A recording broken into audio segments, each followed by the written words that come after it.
নমস্কার বন্ধুরা, আমার রান্নাঘরে সবাইকে স্বাগত। আজকে ছোলার ডাল দিয়ে দারুণ সুন্দর একটা রেসিপি তৈরি করেছি। আশা করি তোমাদের ভালো লাগবে। তো চলো দেরি করবো না, কীভাবে বানিয়েছি সেটা দেখে নিই। প্রথমেই আমি এখানে 1 কাপ ছোলার ডাল আগে থেকেই ভিজিয়ে রেখে দিয়েছিলাম। ভিজিয়ে রাখার পর তারপরে তোমাদেরকে দেখাচ্ছি ডালটা কেমন হয়েছে। তো এখন এই ডালটাকে একটু পিষে নেব। তো পিষার জন্য আমি এখানে মিক্সিং একটা জার নিয়ে নিয়েছি। জারের মধ্যে এই ডালগুলো পুরোটাই এখন এটা দিয়ে দেবো। দিয়ে দেওয়ার পরে তারপরে আমি এখানে কিছু উপকরণ দেবো। তার মধ্যে প্রথমেই আমি এখানে 1 ইঞ্চি মতো আদা টুকরো দিয়েছি, 3টে কাঁচা লঙ্কা দিয়েছি, ঝালটা তোমরা তোমাদের স্বাদ অনুযায়ী দিও। পরিমাণ মতো নুন দিয়েছি, 1/2 চামচ হলুদ গুঁড়ো দিয়েছি, আর পরিমাণ মতো চিনি অর্থাৎ 1 চামচ চিনি দিয়েছি, আর একটু পরিমাণ মতো জল দিয়েছি। দিয়ে এটাকে বেশ ভালো করে পেস্টটা তৈরি করে নেব। তো দেখো পেস্টটা তোমাদেরকে দেখাচ্ছি কেমন করে পেস্টটা তৈরি করেছি। পেস্টটা ঠিক এই রকম হয়েছে, একদম কিন্তু মিহি বাটেনি, আবার একদম যে দানা দানা সেরকম না, ঠিক মিডিয়াম অবস্থায় যেরকম হয় সেরকম বানিয়েছি। তো এখন গ্যাসে কড়াই বসিয়ে দিয়ে আমি সর্ষের তেল 1 চামচ মতো দিয়ে দিয়েছি। দিয়ে এখানে একটুখানি মৌরি দিয়েছি, আর একটু কাশ্মীরি লাল লঙ্কার গুঁড়ো দিয়েছি অর্থাৎ 1 চামচ করে। আর যে ডালটা বেটে রেখেছিলাম সেই ডালটা এখন পুরোটাই দিয়ে দিয়েছি। দিয়ে ভালো করে এটাকে নাড়তে হবে। ডালটার মধ্যে যেন কোনো দলা না পাকিয়ে থাকে, তো সেই কারণে এটা খেয়াল রাখতে হবে যে এটা বেশ ভালো করে যেন এটাকে নাড়তে হবে। নাড়লে তাহলে এই ডালের মধ্যে পুরো মশলাটা ঢুকে যাবে, আর ঢুকে গেলে তবেই কিন্তু এই ডালের স্বাদটা আসবে। তো সেই কারণে এটাকে ভালো করে নাড়াচাড়া করতে হবে। তবে এই কাজটা কিন্তু খুব বেশি সময় লাগে না, খুব তাড়াতাড়ি এটা একদম শক্ত একটা মণ্ড তৈরি হয়ে যাবে। তো এটা কিন্তু একদম কম আঁচে করতে হবে। খুব বেশি আঁচ দিয়ে দিলে এটা তলাতে লেগে যেতে পারে, তখন কিন্তু এই ডালটা একদম ভালো খেতে লাগবে না। তো সেই কারণে এটাকে একদম কিন্তু কম আঁচে এটাকে করতে হবে। তো দেখো এটা করতে করতে কিন্তু একটা মোটামুটি একটা নরম একটা সুন্দর একটা ডোয়ে পরিণত হচ্ছে। যখন কড়াই থেকে একদম ছেড়ে আসবে তখন এটাকে তুলে নিতে হবে। তো দেখো আমার কিন্তু কড়াই থেকে ছেড়ে এসেছে, এটাকে এখন তুলে নিয়েছি। আর এখন এটাকে একটা ডিশ নিয়ে নিয়েছি। ডিশে একটুখানি আমি সর্ষের তেল মাখিয়ে রেখে দিয়েছি। মাখিয়ে রেখে নেওয়ার পরে তারপরে যে ডোটা তৈরি করেছিলাম ডালের, সেই ডোটা পুরোটাই এখন দিয়ে দেবো। আর এটা এখন একটু খুব গরম, তো সেই কারণে খুন্তি দিয়ে একটু চেপে চেপে এটাকে দিতে হবে। ভালো করে এটাকে একদম ছড়িয়ে দিতে হবে, যাতে করে পুরোটাই একদম থালাতে একদম কভার করে যায়। দেখো এখন একটু একটু ঠান্ডা হয়েছে, তবে গরম কিন্তু এখনও আছে। তো এখন হাত দিয়ে এটাকে আমি ভালো করে একটু চেপে চেপে পুরো একদম থালাতে একদম ভরে দিচ্ছি, যাতে করে এটা একটা ভালো একটা সেট তৈরি হয়ে যায়। তো এখন এটাকে ঠান্ডা করব, ঠান্ডা করার পর তারপর দেখাবো এটাকে কি করব।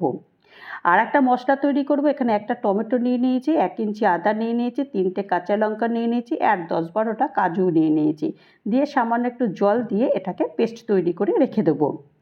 আরেকটা আমি পেস্ট তৈরি করব, তার আগে তোমাদের এই পেস্টটা একবার দেখিয়ে দিলাম যে পেস্টটা কেমন হয়েছে।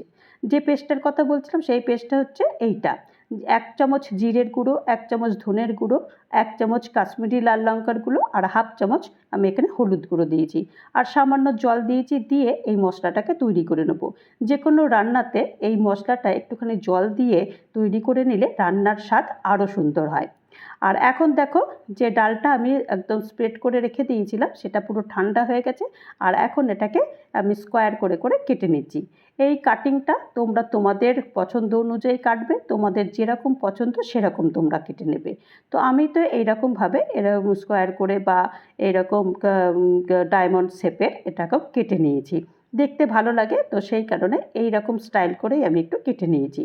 তো দেখো একদম কিন্তু এই এই কাটিংগুলো কিন্তু খুব সুন্দর হয়েছে। এখন গ্যাসে কড়াই বসিয়ে দিয়েছি। আর এই রান্নাটা আমি কিন্তু অবশ্যই সর্ষের তেলে করব, কারণ এই রান্নাটা সব সময় সর্ষের তেলেতেই হয়। তো এখন এই রান্নাটা সর্ষের তেল দিয়ে দিয়েছি বেশ খানিকটা। আর এখন এই ধোকাগুলো আমি এখানে একটা একটা করে দিয়ে দিয়েছি। দিয়ে একটু উল্টো পাল্টা করে একটু ভেজে নেবো। তবে এগুলো কিন্তু একটু বেশ ভালো করেই ভাজবো, কাঁচা ভাজবো না। কাঁচা ভাজলে যখন ঝোলে দেবো তখন এগুলো একদম কিন্তু ভেঙে যেতে পারে। তো সেই কারণে এগুলো কিন্তু খুব ভালো করে একটু ভেজে নিতে হবে। তো আমি কিন্তু এগুলো লাল লাল করেই একটু ভেজে নিচ্ছি। তো দেখো মোটামুটি ভাজা হয়ে গেছে। এই ধোকাগুলো সব এখন আমি তুলে নিচ্ছি।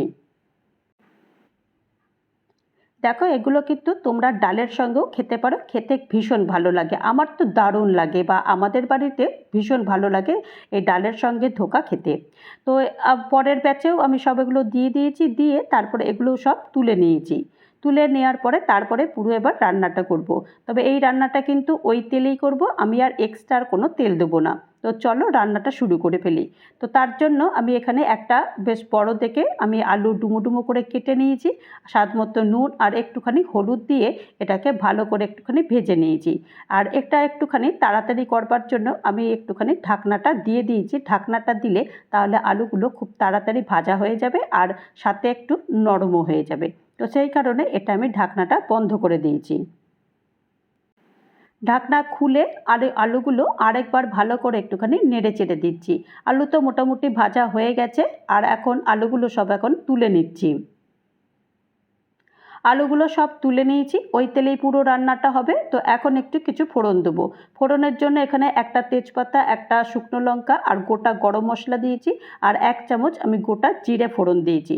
ফোড়নটা একটু হালকা ভেজে নিয়েছি, ভেজে নিয়ে তারপরে যে কাজু টমেটো যে পেস্টটা করেছিলাম সেই পেস্টটা পুরোটাই দিয়ে দিয়েছি। দিয়ে ভালো করে এটাকে একটু নাড়াচাড়া করব। এই যতক্ষণ পর্যন্ত না যে মশলা থেকে একটুখানি তেল বেরোয় ততক্ষণ পর্যন্ত মশলাটা কষাবো। এই কষাতে কষাতে যে আরেকটা যে আমি মশলা তৈরি করেছিলাম জিরের গুঁড়ো ধনের গুঁড়ো দিয়ে, সেই মশলাটাও অ্যাড করে দেবো। ওই মশলাটাও দিয়ে দিয়েছি, দুটো মশলা দিয়ে দিয়েছি। দিয়ে তারপরে এবার মশলাটা কষানোর পালা। মশলা যত কষাবে তত কিন্তু রান্নার স্বাদ আসে।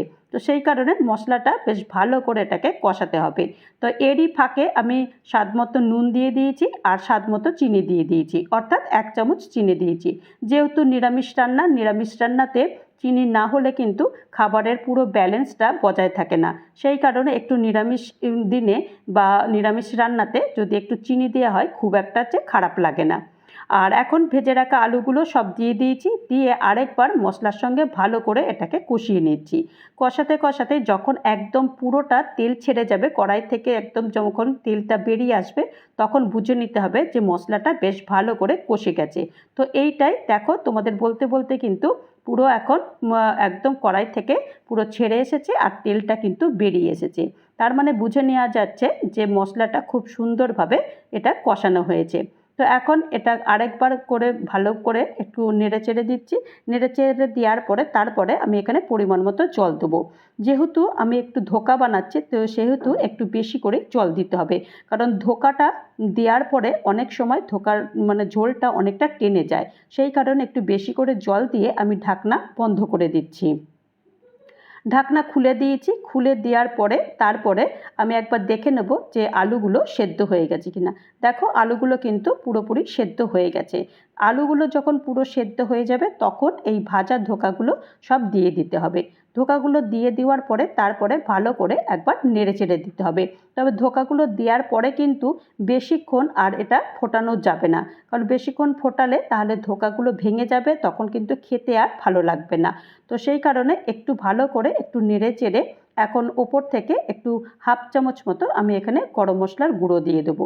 তবে তোমরা চাইলে এখানে একটু ঘি ইউজ করতে পারো। আমি ঘিটা খুব একটা পছন্দ করি না, সেই কারণে আমি এখানে ঘিটা দিলাম না। তোমরা চাইলে অবশ্যই তোমরা ঘিটা ইউজ করতে পারো, ঘিটা দিলে খুব ভালো হয়। তো দেখো আর কিছুই না, একটু নেড়ে চেড়ে ব্যাস তৈরি করে নিলাম ধোকার ডালনা। তো চলো এখন ঢাকনাটা বন্ধ করে দিই, একটু ঠান্ডা হোক, তারপরে তোমাদের সার্ভ করে দেখাবো কেমন হলো। তো মোটামুটি এখন ঠান্ডা হয়ে গেছে, আমি একটা প্লেটে সার্ভ করে দিয়েছি। তো দেখলে কত সুন্দরভাবে একটা নিরামিষ দিনে এই রান্নাটা তৈরি করলে 1 থালা ভাত কিন্তু অনায়াসেই খাওয়া হয়ে যায়। তো তৈরি হয়ে গেল ধোকার ডালনা। আশা করি তোমাদের এই রেসিপিটা ভালো লেগেছে। আর ভালো লাগলে অবশ্যই একটা লাইক করো, কমেন্ট করো, পারলে আমার চ্যানেলটা সাবস্ক্রাইব করে আমার পাশে থেকো। ভালো থেকো, সুস্থ থেকো, নমস্কার।